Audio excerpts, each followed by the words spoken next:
Merci. Nous sommes appelés aujourd'hui à nous prononcer sur le compte financier unique 2024 et avant tout, nous voulons ici saluer les services pour la qualité et la clarté du document présenté. Mais derrière le vice-président. Et le vice-président. Ah oui. C'est un aveu que ce n'était pas suffisamment clair. Soporifique, peut-être. Non, il a oublié, monsieur. Il avait oublié, monsieur. Oui. Mais derrière la présentation technique, c'est un exercice politique d'évaluation qui s'impose à nous, celui de la soutenabilité de notre modèle budgétaire et de la cohérence de nos choix stratégiques à moyen terme et à long terme. Nous venons de le voir, l'année 2024 marque un record en matière d'investissement avec plus de 160 millions d'euros engagés, notamment dans des projets structurants pour le territoire. C'est une bonne chose, surtout dans un contexte où la transition écologique et l'amélioration des services publics de proximité nécessitent un haut niveau d'engagement public.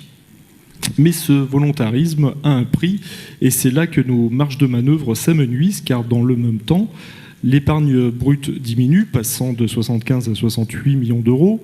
L'épargne nette baisse également, réduisant notre capacité à autofinancer nos investissements. Et notre dette augmente de 30 millions d'euros en un an, atteignant près de 380 millions d'euros. Ce n'est pas alarmant en soi, mais c'est une tendance préoccupante, surtout si on considère que les recettes fiscales progressent faiblement et que les dotations d'État sont à la baisse.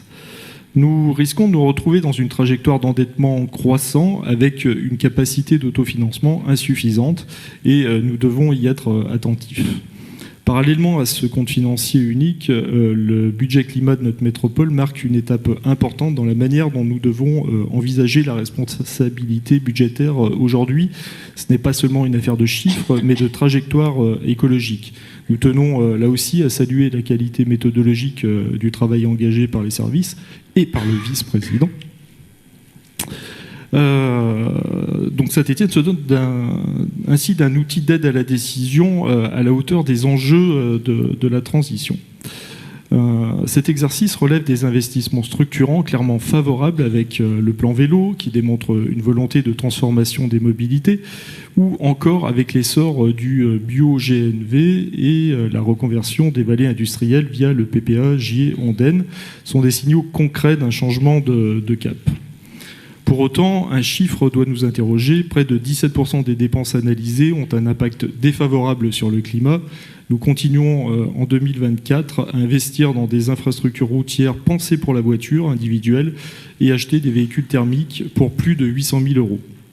Il ne s'agit pas de nier les contraintes techniques ou budgétaires, mais simplement de rappeler que chaque euro dépensé aujourd'hui engage le territoire pour plusieurs décennies.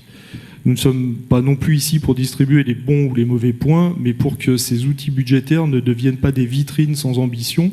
Il faut passer à l'action. Nous proposons ainsi 4 axes d'amélioration.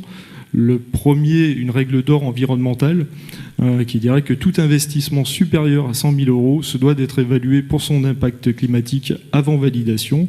Aujourd'hui, l'évaluation se fait a posteriori, ce qui revient à fermer les yeux avant de signer le chèque. En deuxième, tendre vers un objectif chiffré pour 2026 de 50% de dépenses d'investissement classées favorables au climat. Sinon, le budget vert restera un exercice cosmétique. En troisième point, zéro achat de véhicules thermiques à partir de 2025. C'est un effort budgétaire, certes, mais c'est un signal clair. On ne lutte pas contre les émissions en continuant de les financer. Et en dernier point, repenser la voirie. Pour chaque kilomètre de voirie automobile financée, 2 kilomètres de mobilité douce devraient être ainsi planifiés. En conclusion, ces 2 rapports nous tendent un miroir. Et ce miroir, nous voyons une métropole qui se veut ambitieuse, mais qui avance à petits pas. Une métropole qui parle d'urgence climatique, mais qui continue d'investir dans des solutions du passé. Je vous remercie.